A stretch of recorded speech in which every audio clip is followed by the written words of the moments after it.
pour en finir avec le diabète grâce aux graines de lin. Tout d'abord, si vous ne connaissez pas encore les graines de lin, c'est tout à fait normal. Elles sont peu utilisées de nos jours, mais c'est l'une des nourritures les plus saines connues depuis des milliers d'années.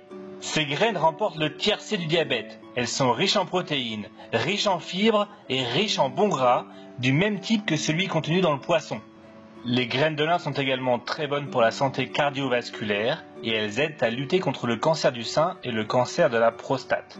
Bref, les graines de lin sont une véritable petite merveille. Employer les graines de lin est peut-être encore un mystère pour vous, mais cela deviendra très simple dès que vous saurez comment faire. Comme son nom l'indique, la graine de lin est la graine de la plante qui produit le lin, ce tissu très bien connu. Et tout comme le tissu, les graines de lin étaient très populaires pendant l'Empire romain. Et Hippocrate, l'un des pères de la médecine moderne, s'en servait beaucoup pour confectionner ses médicaments. Le très sage Mahatma Gandhi a dit un jour, avec raison, « Partout où la graine de lin deviendra un aliment, la population sera en meilleure santé. » Et encore plus près de nous, le docteur Andrew Weil, un médecin très réputé dans l'alimentation, dit que si nous ne pouvons faire qu'un seul changement dans notre alimentation, il devrait s'agir de se mettre à manger des graines de lin. D'accord, très bien. Mais où les trouvons-nous ces petites graines de lin? Et surtout, comment les manger? Eh bien, elles sont maintenant tout simplement disponibles en grande surface. Et si vous n'en trouvez pas au supermarché, allez jeter un petit coup d'œil dans les boutiques d'aliments naturels ou les épiceries bio.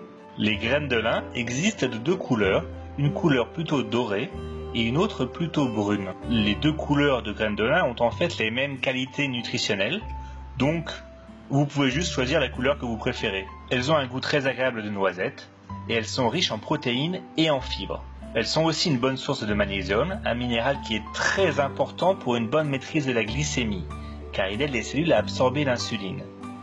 Plusieurs études ont démontré que le risque de développer le diabète de type 2 monte en flèche lorsque l'apport en magnésium est trop faible.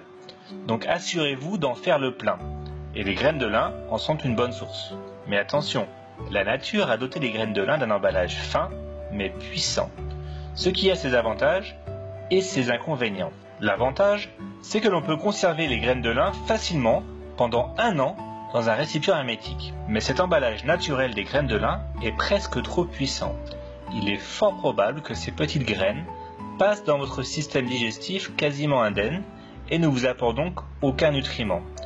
C'est pourquoi il faut les mâcher très bien, mais ce n'est pas du tout facile. Je vous conseille plutôt de les broyer, car ces graines de lin sont beaucoup mieux absorbées par l'organisme si les graines sont consommées moulues ou écrasées. Vous pouvez par exemple utiliser un robot culinaire ou un moulin à café. Après les avoir moulues, vous pouvez les conserver au réfrigérateur pendant quelques mois. Alors comment manger les graines de lin? Voici une recette facile pour incorporer les graines de lin à votre alimentation. Vous pouvez préparer ce smoothie tous les matins. Il suffit de mettre 2 cuillères à soupe de graines de lin dans un mixeur, de les broyer, puis vous ajoutez des myrtilles congelées, une demi-banane et du lait de soja ou du lait d'amande selon votre préférence. Voilà, c'est tout simple et c'est délicieux. Vous pouvez aussi trouver de l'huile de lin, mais les graines que vous broyez vous-même sont bien meilleures pour vous.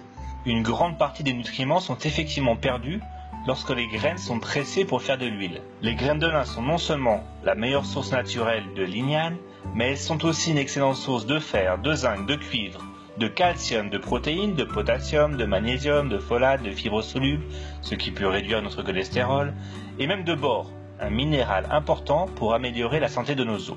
Mais nous ne recevons aucun de ces nutriments en buvant de l'huile de lin. Voici encore un exemple de l'importance de manger des aliments végétaux entiers et non pas leur jus ou leur huile. Revenons maintenant sur l'intérêt spécifique des graines de lin par rapport au diabète. Nous savons depuis plus de 20 ans que manger des graines de lin permet d'atténuer le pic de glycémie après un repas. Mais l'utilité des graines de lin n'avait jamais été testée spécifiquement sur les personnes atteintes de diabète jusqu'à récemment.